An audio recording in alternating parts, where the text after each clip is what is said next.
So welcome back, everyone. I'm Niklas Blomberg, Executive Director, and I will chair this last keynote session of the ECCB.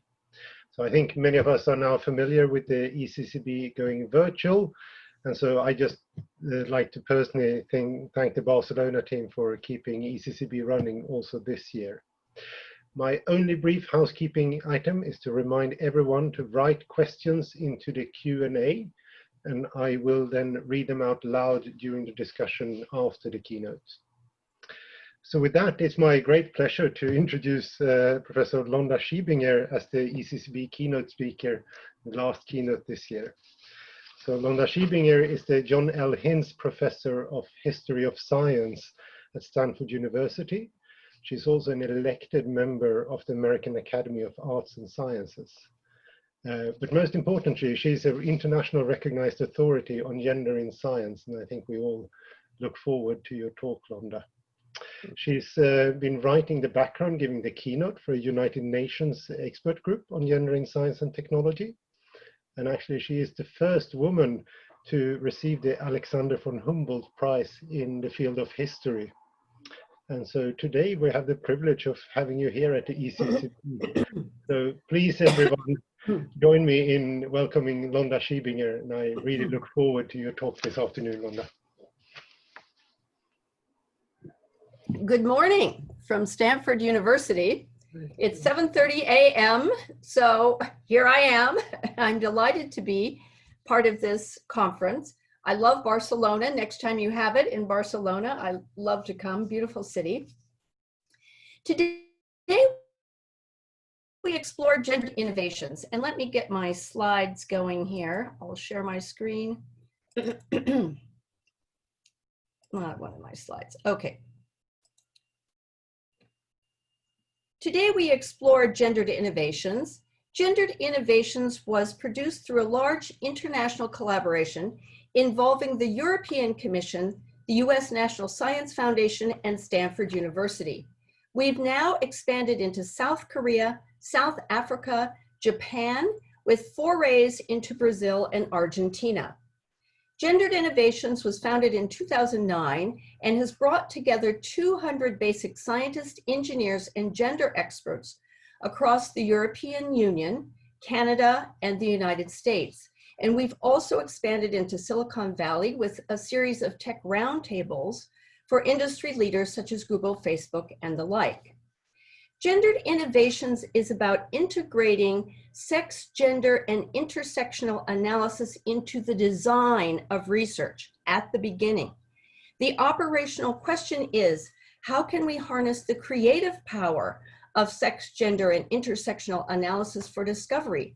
Does this approach add valuable dimensions to research? Does it take research in new directions? Now, why might this be relevant to your research? Already in 2014, if you apply for European Commission funds, you're asked to describe how sex and gender analysis is taken into account in your proposed research where relevant. And this requirement is being strengthened in Horizon Europe, which will be launched this fall. In 2014, the EC identified 137 areas of science and technology where gender analysis could benefit research. This included computer hardware and architecture, nanotechnology, space medicine, biodiversity, biophysics, among others. And Gendered Innovations provided the intellectual background for this EC policy. Now, first, a bit of background. Governments and universities in the United States and Western Europe have taken 3 strategic approaches to gender equality over the past several decades. The first is fix the numbers, focusing on increasing the numbers of women and underrepresented groups participating in science and engineering. But that's not enough. The second is fix the institutions, which promotes gender equality in careers through structural change in research organizations. Londa, sorry to interrupt you. I'm not sure if you are sharing the right screen. You're sharing the browser? I don't know if you want to share that screen. No, okay. No, sorry. Okay, I'll stop sharing. So what has gone wrong here? Okay, maybe I'll just do it separately. Now, do you see the slides? Yeah, now we can see it. Okay, I'll just have to do it Thank separately. you. Do you see this slide? Do you see 3 fixes? Yes. Okay, all right, good. Okay, so the third of these 3 approaches is fix the knowledge or gendered innovations, which stimulates, you Europeans call it the gender dimension, and this stimulates excellence in science and technology by integrating sex and gender analysis into research. So in my short talk today, I'm going to focus on this 3rd strategic approach, fixing the knowledge. It's the newest area and the most important for the future of science and engineering and innovation, and that's what gendered innovation is all about. Let's dive in. Doing research wrong costs lives and money. For example, 10 drugs were recently withdrawn from the US market because of life-threatening health effects, and 8 of those 10 posed greater threats for women. Not only did these drugs cost billions of dollars to develop, but when they fail, they cause death and human suffering. We can't afford to get the research wrong. But doing research right saves lives and money. It's crucially important to get the research right from the very beginning. Don't add sex and gender on at some point. You design it in from the beginning. And this is the goal of gendered innovations. This project develops state-of-the-art methods of sex and gender analysis, and we've now expanded to intersectionality, and provides case studies to illustrate how gender analysis leads to discovery and innovation. And in this talk, I will discuss some of these case studies with you. But first, let's make sure we're all on the same page. What do we mean by the term sex and gender? And you really must use them precisely. Vera Ragitza-Grosek, who's one of the powerhouses of gender medicine in Europe, has produced this very nice image for us, which shows the interaction of sex, which is biology, referring to physical characteristics. Here she's highlighting genes, sex hormones, it might be height and weight, and how sex interacts with gender, which are the social attitudes and behaviors associated with being a man or a woman, such as diet, nutrition, other behaviors, risk-taking, feelings of competence and confidence, that sort of thing. So the important point here is that sex and gender interact over the lifetime of an individual to make us who we are when we become adults. A lot of us think of sex and gender in binary terms. We think of male, female, man, woman, but we now more in the sex category recognize intersex. And gender is moving quickly beyond just men and women. A 2016 poll, which is the latest one we have in the US, showed that 0.6% of the population, or nearly 2 million people, identify as transgender. This poll didn't ask about other gender flavors. They didn't ask about gender fluid, gender queer. These were not reported. And we know that some 15 countries allow a 3rd sex category on legal documents and birth certificates, passports, and the like. These countries include Germany, India, and Australia. The US allows this in some of our states, and I'm not aware that this is an option in Spain. Okay, now let's go back to why 10 drugs were withdrawn from the market. There are many reasons why drugs fail, and fail more often for women. One reason is that most research is done in males, whether as humans, animals, or cells and tissues. And this study was done in 2011 by some of our colleagues at Berkeley. It shows the sex of the lab animals used in research. The blue indicates that males are used more than females in all areas except reproduction. But what I'm interested in here is the gray area. Can you see my cursor? Can you see this pointer? Okay, yes. So I'm interested in the gray area where the sex of the animal is not recorded. This is research money wasted. You might as well throw it out the window. A similar study was done at Mayo Clinic in the same year on cells and tissues. And here we only see gray area. The sex of the cell is almost never reported. And again, this is research money wasted. Let me now give you some examples of how sex and gender analysis enhances the quality of science and engineering. And I'm going to cover biomedicine, machine learning, and if we have time, robotics. My first example comes from cells and tissues and looks specifically at stem cell therapies.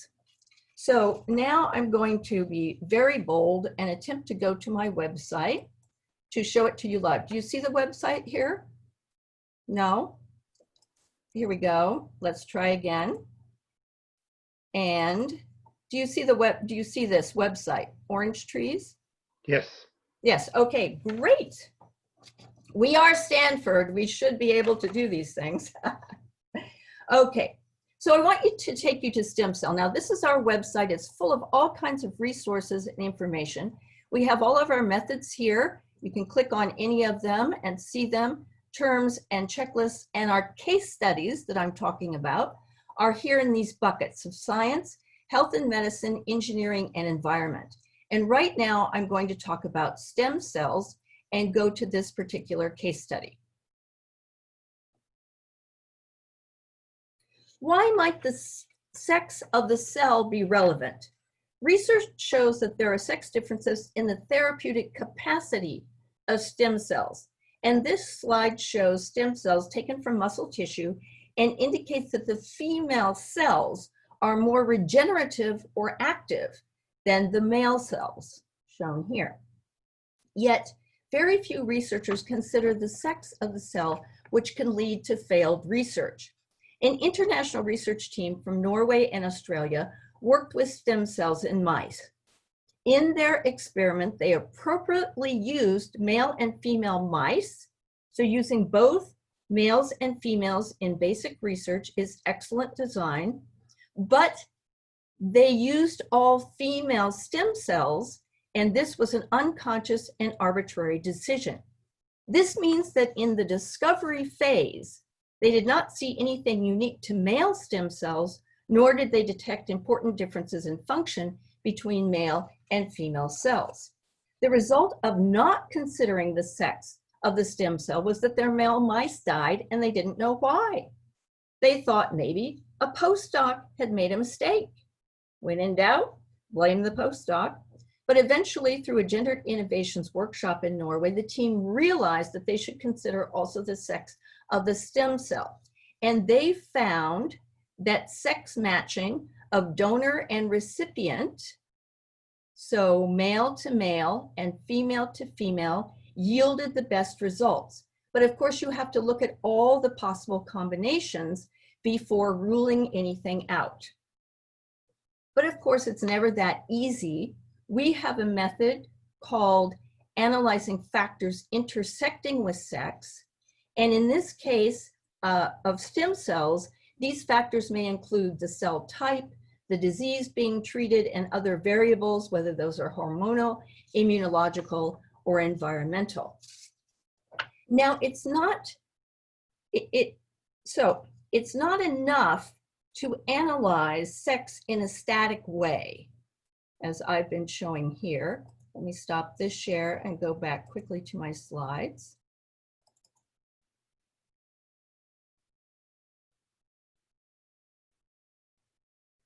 And do you see my slides? Yes. Okay, great. Just checking. Okay. So it's not enough to analyze sex in a static way. The sexes also interact. The following example highlights why it's important to look at the interaction between sexes.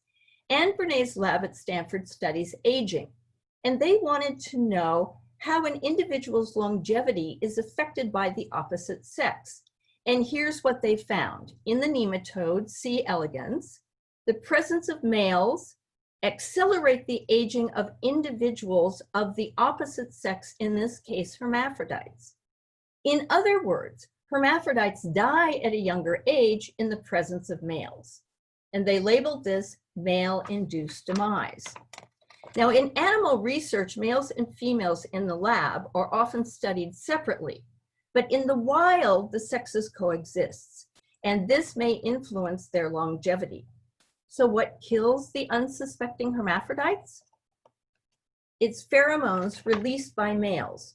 Male-induced demise can occur without mating and requires only that the hermaphrodites are exposed to the medium in which males were once present. The researchers suggest this may be the result of evolutionary processes, but in any case for hermaphrodites, whether they're fertile or sterile, males are bad news.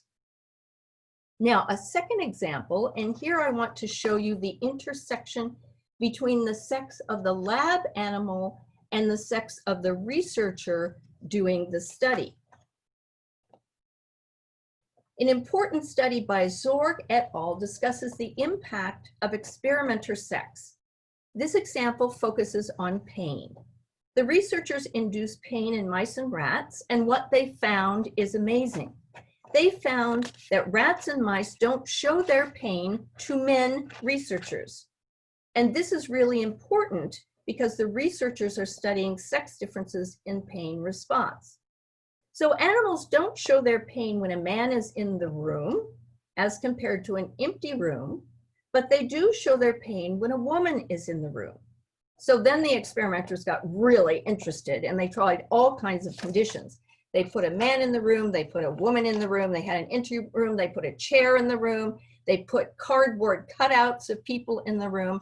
They tried everything, but they found it was specifically men that animals would not show their pain. Researchers identify this as the male observer effect. So what's going on?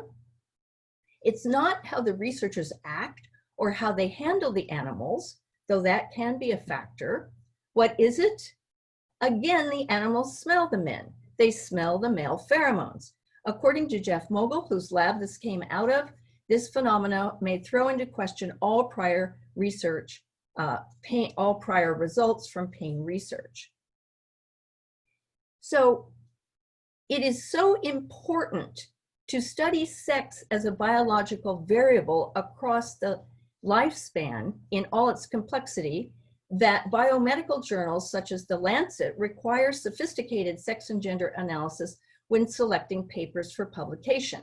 So if you want successful publications and sex and or gender are important to your results, you would be well advised to do that properly. So it's not enough to include males and females in the experiment, to disaggregate the data and analyze by sex. We're smarter than that. We need to consider all the environmental factors, such as the interactions between the presence or absence of male and females and the sex of the researchers. Okay, so far we've looked at how sex and sex interact in organisms with the C. elegans. We've looked at how the sex of the animal interacts with the sex of the researcher in the pain research in the lab. And now we want to look at how sex and gender interact in health and medicine. And I'm going to look again at pain. Pain is very interesting. So pain, for example, has both biological aspects. There are sex differences in electrical, ischemic, thermal, pressure, and muscle pain sensitivity. And there are cultural aspects to pain in the gender factors of how people report pain and how physicians understand and treat pain. So let's look first at the sex differences, the biological differences. And the story is shown here. I recommend this great 3-page article in Nature. So researchers first described the pain pathway in mice and discovered that the pain pathway is mediated by microglia. Then, of course, they realized they'd use all male animals, so they decided to check out what's going on with the females. And they were shocked that in the female pain pathway, the whole story is about T cells, not microglia, but T cells. So there's what we might call a male pathway and a female pathway.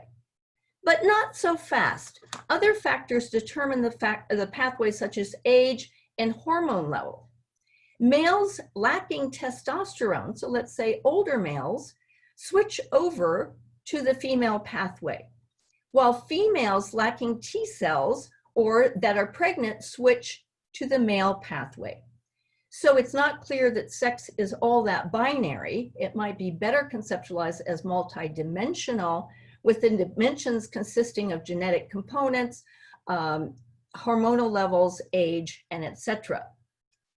But it's way more complicated than that. Pain also has cultural aspects. It has gender factors of how people report pain and how physicians understand and treat pain. Gender norms, for example, may influence a patient's willingness to report pain, the patient reporting pain to the physician. Gender stereotypes in many cultures expect men to be strong and resolute, which means they may be less willing to express pain than women. And this, of course, will vary by ethnicity and other social factors. And physicians' gender assumptions also influence the treatment for men versus women. To my knowledge, we don't have any studies of gender diverse people and how physicians may treat them differently. Clinicians often perceive women's pain as psychological. Consequently, women receive more nonspecific diagnoses, they wait longer for treatment, and they receive more antidepressants and fewer painkillers than men. And then all of these stereotypes become more complicated again when we consider race.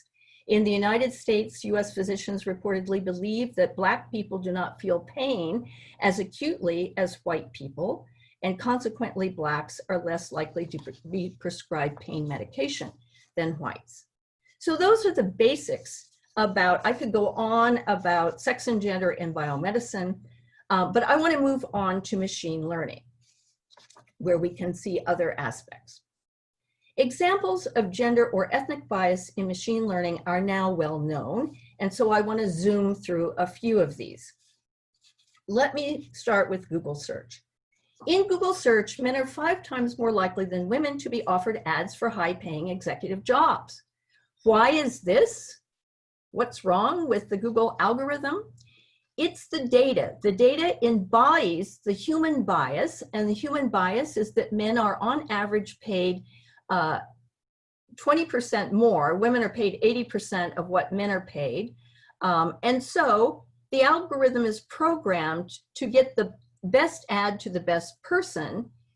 Since the algorithm can see from the data that men are paid more, it makes sense that they deliver the ad for a high-paying job to a man rather than a woman. Now, an example from natural language processing. Word embeddings capture associations between words that risk perpetuating harmful stereotypes, such as man is to computer programmer and woman is to homemaker. And let's take an example from computer vision that we highlighted in our nature comment. I call this the 2-bride problem. These are images of 2 brides, one North American and one North Indian. A photograph of a traditional US bride dressed in white is correctly labeled in the data set, bride, dress, woman, wedding. But a photograph of the North Indian bride is mislabeled performance art, red, costume. So why is this? The issue has again to do with biased data. In this case, ImageNet, a data set of more than 14 million labeled images that fuels research in computer vision. And in that data set, more than 45% of the data comes from the US, even though we are only 4% of the world's population. And by contrast, China and India together contribute 3% of the ImageNet data, even though these countries represent 36% of the world's population. So we need data sets with appropriate geodiversity. And we see that there are biases also in biomedical applications. And here are 2 examples of ethnic bias. So soap dispensers don't work with people with darker skin. And I'm sure you've all seen these videos online. The people with darker skin are trying to get the soap out of the dispenser, but the dispenser can't see their hands. Why is this? Because the infrared technology doesn't detect the hand, close the circuit, and dispense the soap. More seriously, heart rate monitors, even Apple Watches, don't work for darker skinned people, which may put them at risk for serious conditions like heart disease. And pulse oximeters overestimate oxygen saturation in patients with darker skin. This is very important now. This means that COVID patients, for example, may not get the supplemental oxygen that they need, which may lead to organ failure. One final example, predictive genetics in predictive models in genetic research. In the US, 80% of participants in the GWAS studies are of European descent. This means that disease risk predictors may fail dramatically on non-European populations. So here, predictors need to be validated on ancestry before they can be deployed. Now, each of these examples is important, but what did you notice about them? Here comes the quiz. Each example focuses on only one social dimension in isolation, either gender for Google search or image recognition, or race for the soap dispensers or the oximeters. And this is why we need to focus on a higher level problem, intersectionality. So what do we mean by intersectionality? Intersectionality describes overlapping or intersecting forms of discrimination related to gender, sex, ethnicity, age, abilities, sexual orientation, geographic location, one could go on. The term was coined in 1989 by legal scholar Kimberly Crenshaw to describe how multiple forms of discrimination intersect. And she's concretely thinking of streets that intersect, so intersectionality. It's really kind of a simple idea, but it's difficult to mobilize in research. Now, let me show you how this works in research in facial recognition done by Joy Bolamwini called Gender Shades. Now, I'd love to show you her video, but we don't have time. It's an excellent teaching tool. Gender state intersectionality, specifically how sex and race intersect, and shows that facial recognition cannot see Black women's faces. So here's the analysis. Sex analysis shows that systems perform better on the men's faces than on women's faces. The race analysis shows that systems perform better on lighter skin than darker skin. But then we get to the intersectional analysis and we see that the system performed worse for Black women. The error rates were 35% for darker skinned women. Can't see my thing here. 12% for darker skinned men, 7% for lighter skinned women, and of course, only 1% error rate for white men. But wait, there's more. We could also do a sexuality analysis. Systems cannot recognize gender faces, especially during transition periods. Or we could add a gender analysis. Facial cosmetics reduce the accuracy of facial recognition methods up to 76%. Good to know if you're going through airport security, and especially international borders often use facial recognition. So gendered innovations is based on solutions. In 2018, we held a workshop on machine learning at Stanford, and we built a team, an interdisciplinary team of computer scientists, lawyers, political scientists, historians, gender experts, all brought together to optimize algorithms that guarantee fairness. And I'll show you two of the things. This is not our work, but we were collecting this work. Two tools that you can use to optimize fairness. One is by Timit Garub. It's data sheets for data sets. And these data sheets allow researchers to document what exactly is in the data set.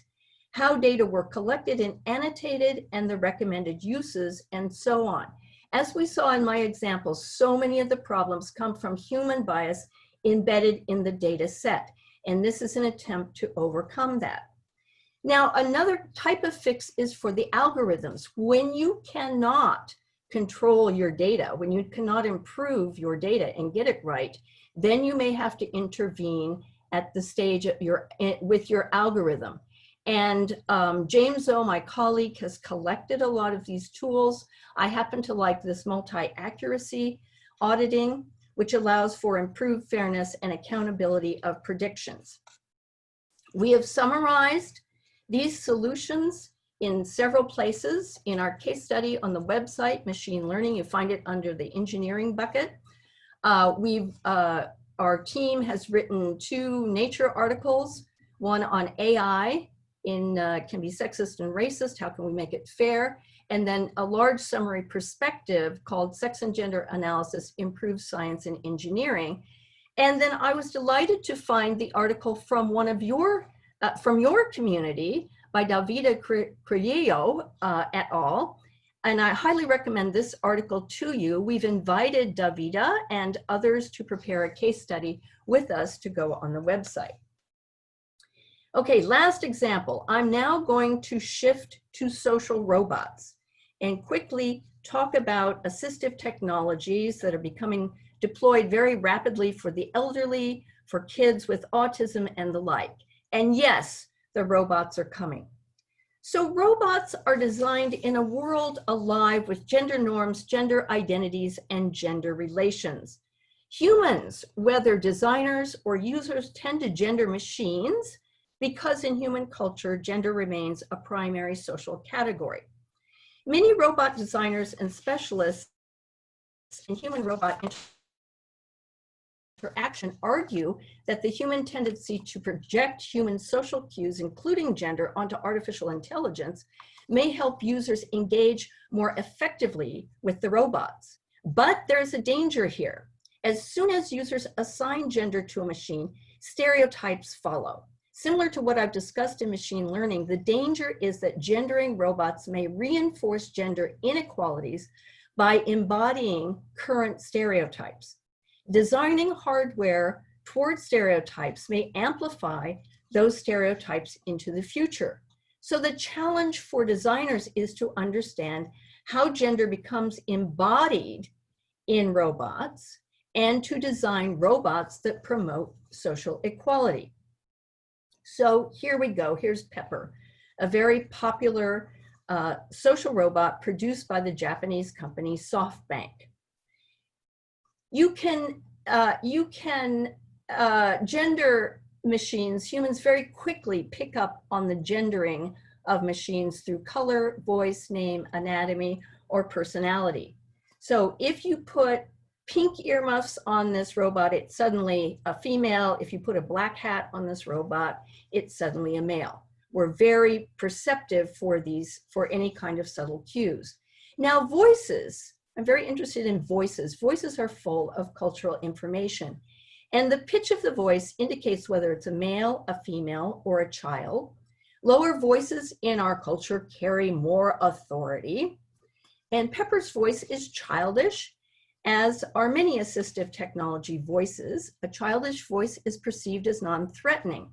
So, but there's an innovation now with voices, which came out of Denmark, and it's one of the first genderless voices, which came to us in 2019. You can play it, you can hear it, and it's named Q. So finally, if I had time, I would show you that most of the social robots are by default white. White plastic to be sure, but nonetheless white. One solution we found is Milo.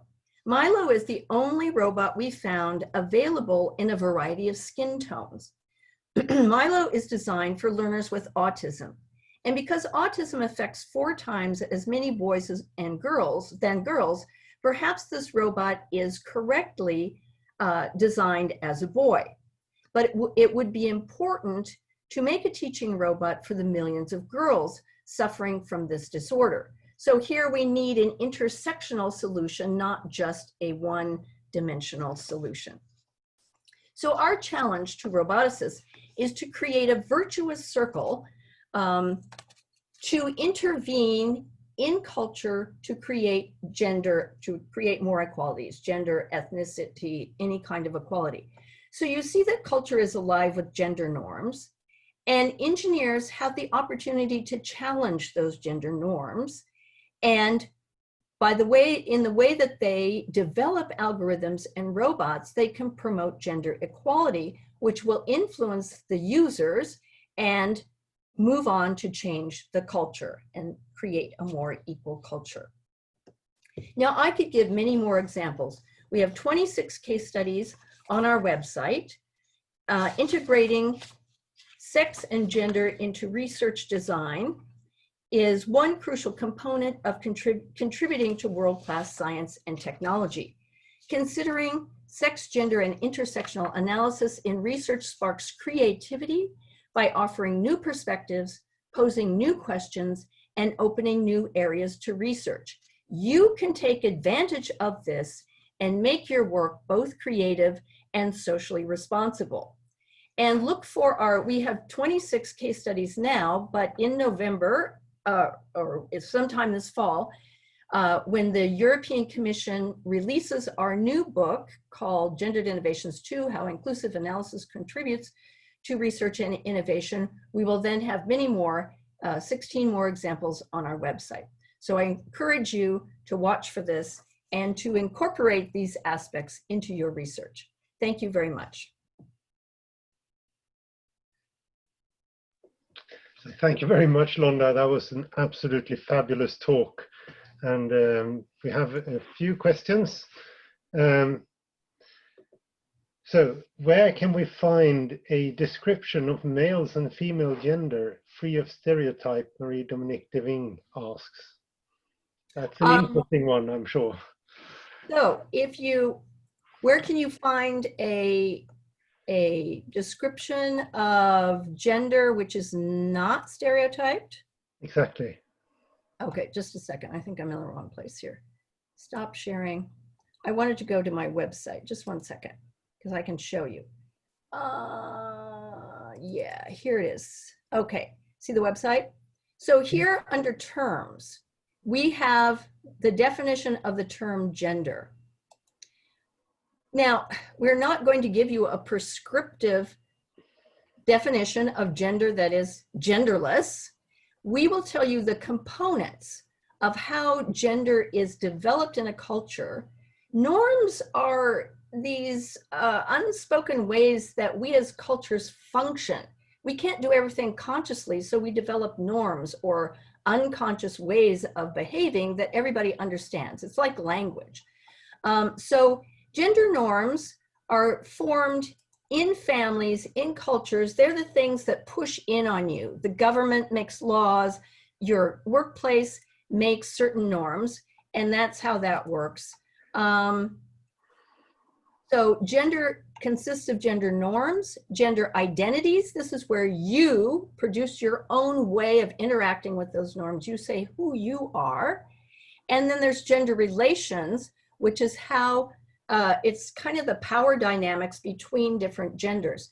These are the things that form gender in a culture, and we can identify norms which are stereotypic and lead to inequalities, and we can attempt to overcome that, but it's in a cultural, it's a cultural change. So we can't just define new norms and boom, here we go.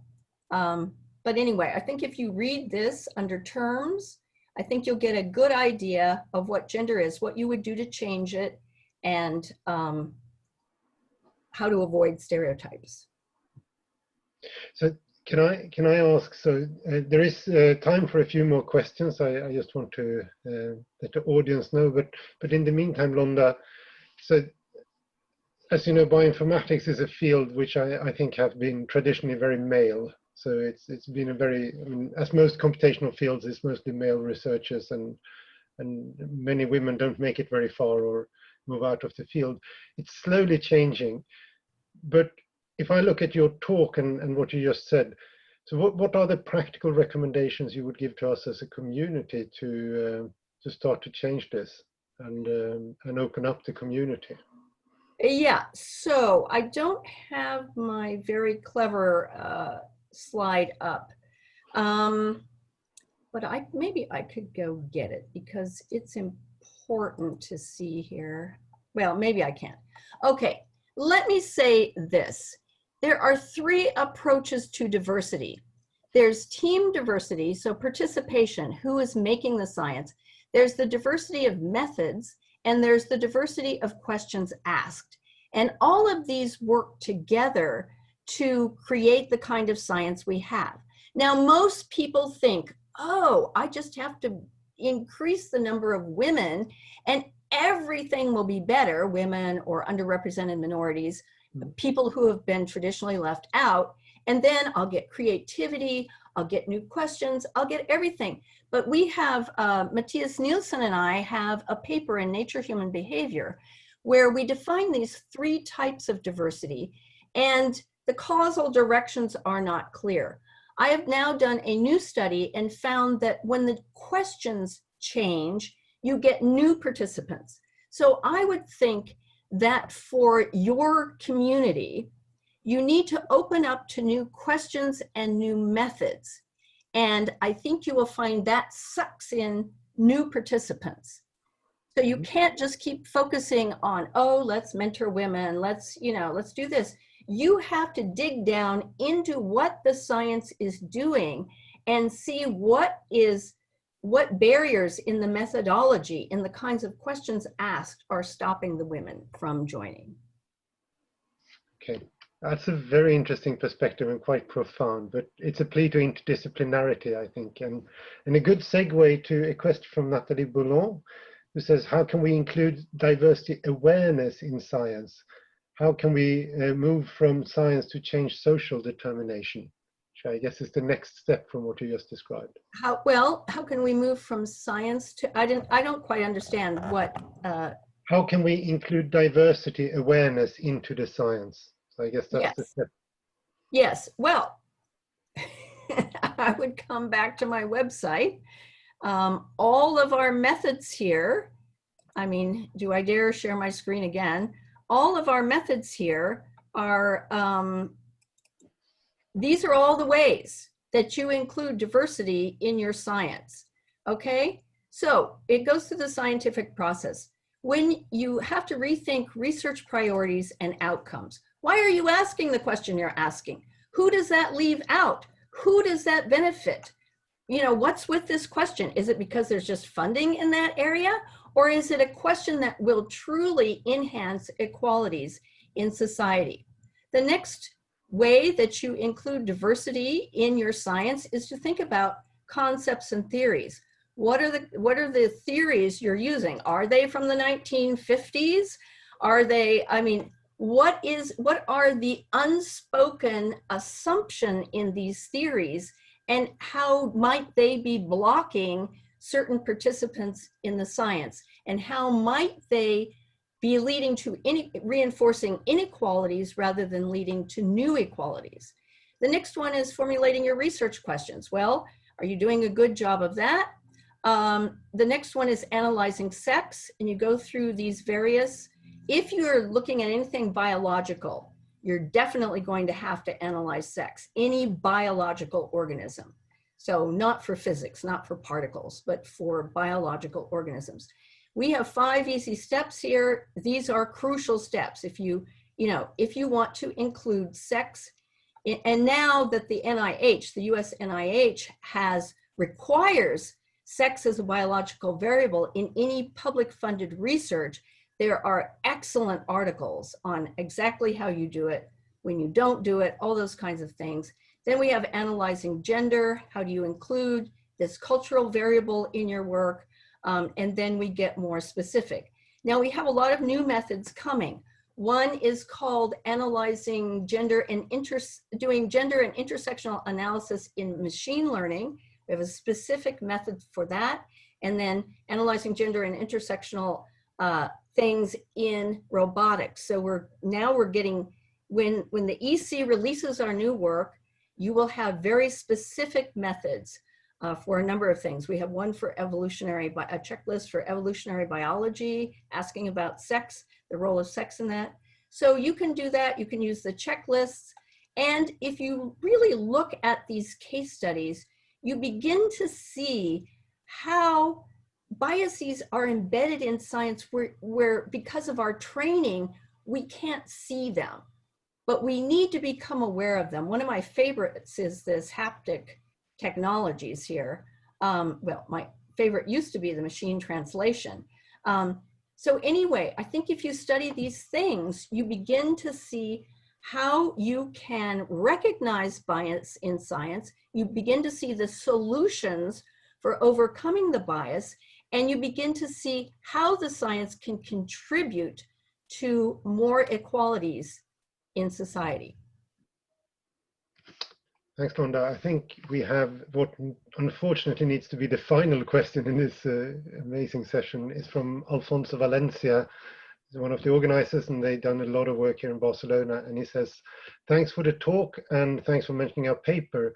We are increasingly worried about the increasing political pressure on gender-related issues that goes well beyond scientific evidence. I wonder if you can please elaborate on how to present research results to the society to gain support and avoid hostile reception. So can you say what the hostilities are in the Spanish context or in the more in the, I know it's happening in Hungary, for instance. I don't think we have this pressure in the United States. Alfonso, can you just say just a little bit about what you mean? I think we can let Alfonso into the session. This is, I think this is general, not specific of any country, but obviously there is a strong right-wing extremist reaction against anything that has to do with gender issues, analyzing gender as a separate issue, considering gender issues, with a very low political agenda, obviously. Yeah, so my approach always is to use facts. You noticed in my talk, there was no feminist rhetoric, right? Use just things that have been done very carefully according to the scientific method and have the evidence available. All of the Gendered Innovation website is peer-reviewed. It's all created by experts in that particular field. And so we don't make any assumptions. We try not to say anything stupid that can be easily refuted. Now in the United States, I'll just say it, the right wing doesn't accept scientific fact anymore. So I am assuming a basis of rational scientific pursuit. And in that situation, then you do the gender research the same way you do any other research, the same high level of evidence, the same high level of mathematical proof, the same high level of whatever it is you're doing. So that's how I've functioned now since 2009. And I think you really see this being taken up. I think that's Faudi's last words, Londa. And I think that brings us to the end of this session, and possibly the weirdest with these virtual keynotes. Normally there would be about 800 people in the audience in front of you who would give you a warm applause as a thanks. And yes, and then we'd go out to dinner, and then we'd have some drinks, and then we'd have some informal discussion, and I'd learn all about what you're doing. And you know, this is what the exchange is. But I'm very happy to have been a part of your excellent conference, and I look forward to seeing, viewing all the videos. Yeah, so thank you. I hope you feel the sort of virtual strength of the appreciation from the community. So thank you very much, and I'll hand over to Salva and Alfonso for the closing remarks.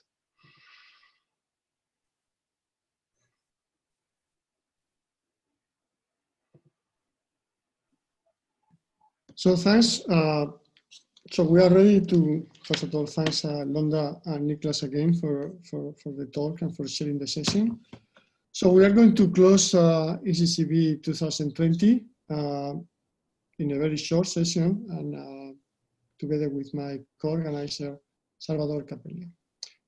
First of all, thanks very much for all of you for having been here and having helped us to put together this conference in a virtual format. Apologize from my side for anything that can have been wrong with the technical or the organization. The only thing I'm completely sure is that you are not going to complain about the food. That's the normal thing in all these conferences. There are some complainings about food, but in this case, they will not be complaining about food. As I said at the beginning, we wanted to make this conference as global as possible, using the opportunities of making this a virtual, that the virtual conference give us. And I think we have been very successful in that. We have 57 countries, attendees from 57 countries. We have more than 900 participants in the conference.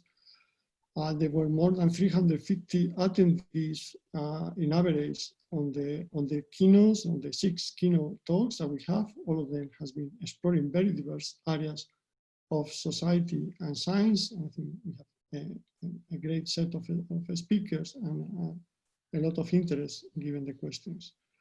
We have 18 different type of activities and special sessions, including some remarkable ones in training, in different research topics, the bioinfo for women. That was a very well prepared and very interesting session yesterday. The very special Latin American bioinformatics in Latin America that, thanks to the change in the timing and the organization, we were able to host for the first time. And that was also a great event. And we have the Student Council, that is always an essential part of these conferences, and a number of sessions organized by Elixir, to which we are happily co-organizing this and many other things. We have 41 presentations of papers that will be later published in bioinformatics as a special issue. I attended as many as I could of the talks, and I was impressed by the young scientists all around the world presenting their work. Always new topics, always very impressive new ideas. So as I say, we wanted to make of the conference a global conference. We thought that the topic for the conference, planetary health and biodiversity. When we planned that was before the COVID-19 pandemic. We are all very aware that the need of this planetary vision of health and biodiversity, indeed the own COVID-19 crisis is related with the planetary health. But in a sense, we have had to postpone many of the activities that we wanted to do. The topic is the topic of the city, the topic of Barcelona. Barcelona wants to make of planetary health and the planetary issues the motto of the city. In this virtual format, this was difficult to do. So we are keeping this as the topic we have to address, the topic that we have to address as at the social level, but also a topic that is very proper for bioinformatics and for computational biology. And we have to go back into that as soon as the COVID-19 led us to think anything else than the pandemic. Finally, I want to say something about the scientific side of the conference. I've been following this field for many years by now. I have been following this conference from the very beginning, from the first one, from the first ECCB, from the first ISCB conference. And you know, this was a very small community. We were struggling to have data to do anything. The tools and the methods we were using were seen from today very primitive ones, and the number of topics in a sense were relatively small. Now we are a very big community. The number of data that we have is increasingly very fast. Biology and medicine is becoming one of the big contributors to data worldwide. The tools that you have seen for the talks these days have changed dramatically. All the avenues of new simulation and artificial intelligence tools are really changing the capacity that we have to analyze life at different levels. What makes that this community a much diverse in terms of topic and approaches, in a sense far more interesting and far more difficult to account for in a conference. So we have to constantly do amazing efforts to be able to maintain the connections between the different areas, what we have tried to do. So if I want to remember the conference, or if I want you to remember the conference for something, is for one of the first conferences where the social, environmental, and medical biological issues are becoming so broad and so important that they open new avenues for the future of bioinformatics and computational biology. So I think we are beginning with this ECCB, what is a new promising road for biology at the computational level. With all that, I leave Salva to close the conference and give us the last few remarks. Please, Salva, and thanks for all the work that you and your team have done to prepare the conference. Thank you, Alfonso. I would like to start. Okay, so apparently my mic is not working properly. Salva, the mic. The mic is working now? Oops. Okay. Yes, Salva is working. Okay, so thank you everyone. Salva, thank we you. cannot hear you. Okay. I will start saying thank you to our kind sponsor. We have 10 different sponsors, and I would like to say thank you to all of them for supporting ECCB 2020. I would like to say also thank you to all the chairs and co-chairs of the conference who has made an incredible job during the last few months, selecting a number of proceedings and so on and so forth that later has been part of the conference. I would like also to close this part saying thank you to the BCO, our PCOs, who has been supporting us across the many months. And finally, to the people in my team who has been supporting the activities here and somehow me as well. So I'm moving now to the next conferences. So we will have Lyon 2021. That is a joint conference between ISCB and well, is the ISCB and ECCB conference. We have prepared a video that we are playing now.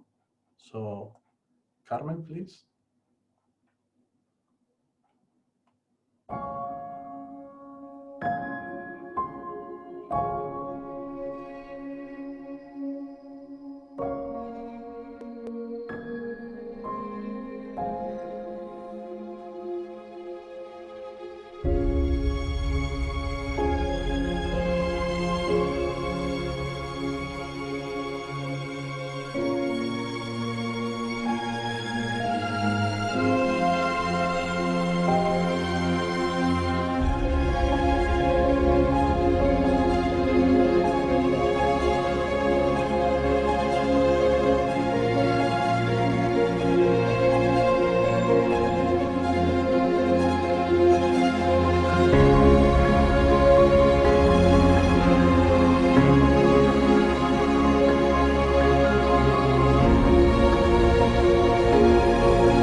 And we truly hope to welcome you to the ECCB 2022 in Barcelona in Sitges.